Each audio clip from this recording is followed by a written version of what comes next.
Chapter 2 Fire on the Mountain. By the time Ralph finished blowing the conch, the platform was crowded. There were differences between this meeting and the one held in the morning. The afternoon sun slanted in from the other side of the platform, and most of the children, feeling too late for the smart of sunburn, had put their clothes on. The choir, less of a group, had discarded their cloaks. Ralph sat on a fallen trunk, his left side to the sun. On his right were most of the choir. On his left, the larger boys who had not known each other before the evacuation.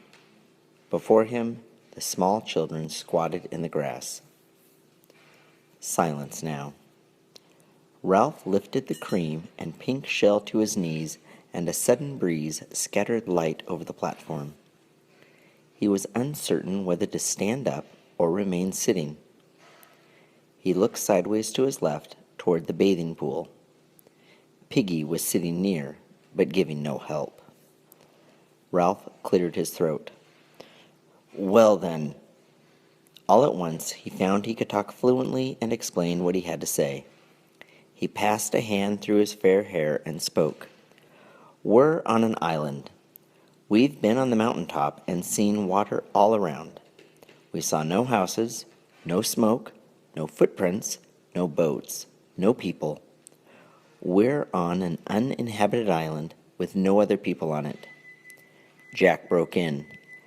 All the same, you need an army. For hunting pigs. Yes, there are pigs on the island.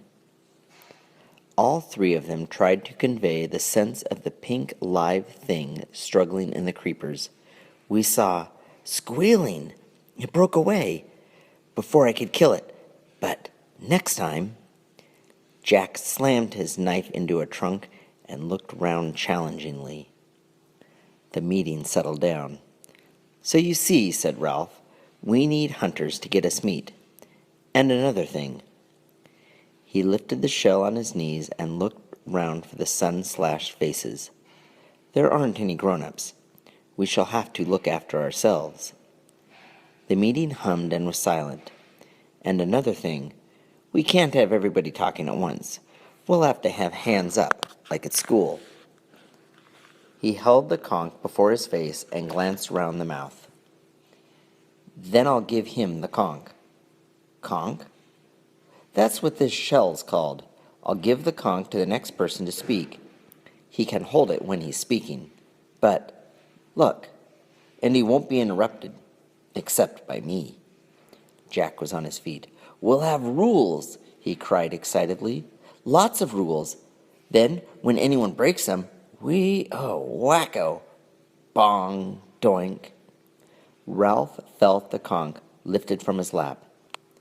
Then Piggy was standing, cradling the great cream shell, and the shouting died down. Jack, left on his feet, looked uncertainly at Ralph, who smiled and patted the log. Jack sat down. Piggy took off his glasses and blinked at the assembly while he wiped them on his shirt. You're hindering Ralph. You're not letting him get to the most important thing. He paused effectively. Who knows we're here? Hey? They knew at the airport. The man with the trumpet thing. My dad. Piggy put on his glasses. Nobody knows where we are, said Piggy. He was paler than before and breathless. Perhaps they knew where we was going to, and perhaps not. And they don't know where we are, 'cause we never got there. He gaped at them for a moment, then swayed and sat down. Ralph took the conch from his hands.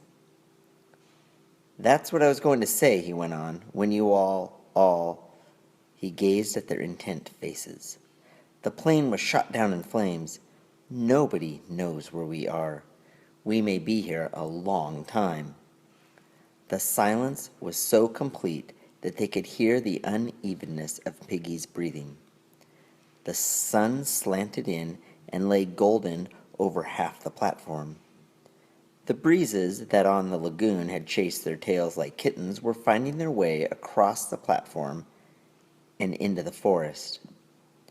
Ralph pushed back the tangle of fair hair that hung on his forehead. "So we may be here a long time."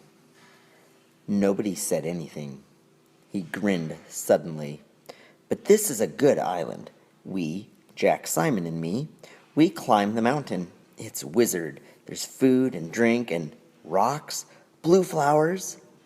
Piggy, partly recovered, pointed to the conch in Ralph's hands, and Jack and Simon fell silent. Ralph went on. "While we're waiting, we can have a good time on this island." He gesticulated wildly.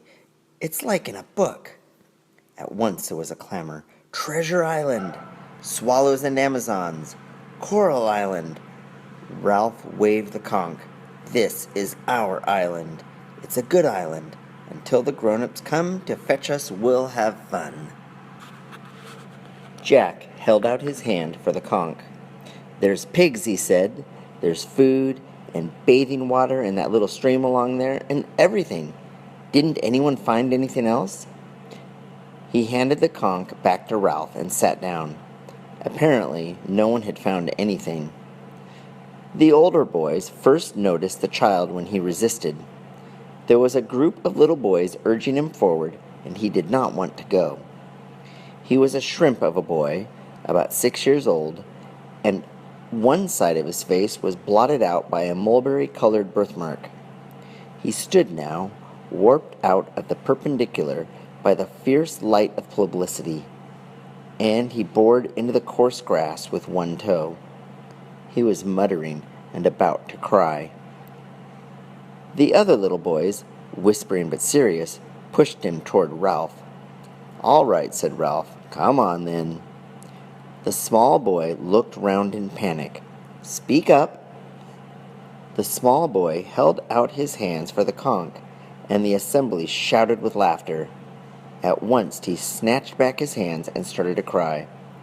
"Let him have the conch," shouted Piggy. "Let him have it." At last Ralph induced him to hold the shell, but by then the blow of laughter had taken away the child's voice. Piggy knelt by him, one hand on the great shell, listening and interpreting to the assembly. "He wants to know what you're going to do about the snake thing." Ralph laughed, and the other boys laughed with him. The small boy twisted further into himself. "Tell us about the snake thing." "Now he says it was a beastie." "Beastie?" "A snake thing, ever so big. He saw it." "Where?" "In the woods." Either the wandering breezes, or perhaps the decline of the sun, allowed a little coolness to lie under the trees. The boys felt it, and stirred restlessly. "You couldn't have a beastie, a snake-like thing, on an island this size," Ralphie explained kindly. "You only get them in big countries, like Africa or India." Murmur, and the grave nodding of heads. "He says the beastie came in the dark." "Then he couldn't see it." Laughter and cheers. "Did you hear that? Says he saw the thing in the dark." "He still says he saw the beastie. It came and went away again, and came back and wanted to eat him." "He was dreaming." Laughing, Ralph looked for confirmation round the ring of faces. The older boys agreed, but here and there among the little ones was the doubt that required more than rational assurance. "He must have had a nightmare, stumbling about among all those creepers." More grave nodding. They knew about nightmares. "He says he saw the beastie, the snake thing, and it will come back tonight." "But there isn't a beastie." "He says in the morning it turned into them things like ropes in the trees and hung in the branches. He says it will come back tonight." "But there isn't a beastie." There was no laughter at all now, and more grave watching. Ralph pushed both hands through his hair and looked at the little boy in mixed amusement and exasperation. Jack seized the conch. "Ralph's right, of course. There isn't a snake thing. But if there was a snake, we'd hunt it and kill it. We're going to hunt pigs to get meat for everybody, and we'll look for the snake, too." But there isn't a snake. We'll make sure when we go hunting. Ralph was annoyed and for the moment defeated. He felt himself facing something ungraspable. The eyes that looked so intently at him were without humor. But there isn't a beast! Something he had not known was there rose in him and compelled him to make the point, loudly and again. But I tell you, there isn't a beast! The assembly was silent. Ralph lifted the conch again, and his good humor came back as he thought of what he had to say next. Now, we come to the most important thing. I've been thinking. I was thinking while we were back climbing the mountain. He flashed a conspiratorial grin at the other two. And on the beach just now, this is what I thought. We want to have fun, and we want to be rescued. The passionate noise of agreement from the assembly hit him like a wave, and he lost his thread. He thought again. We want to be rescued, and of course we shall be rescued. Voices babbled, the simple statement, unbacked by any proof but the weight of Ralph's new authority, brought light and happiness. He had to wave the conch before he could make them hear him. My father's in the Navy. He says there aren't any unknown islands left. He says the Queen has a big room full of maps, and all the islands in the world are drawn there. So the Queen's got a picture of this island. Again came the sounds of cheerfulness and better heart. And sooner or later, a ship will be put in here. It might even be Daddy's ship. So you see, sooner or later, we shall be rescued. He paused, with the point made. The assembly was lifted towards safety by his words. They liked and now respected him. Spontaneously, they began to clap, and presently the platform was loud with applause. Ralph flushed, looking sideways at Piggy's open admiration, and then the other way at Jack, who was smirking and showing that he, too, knew how to clap.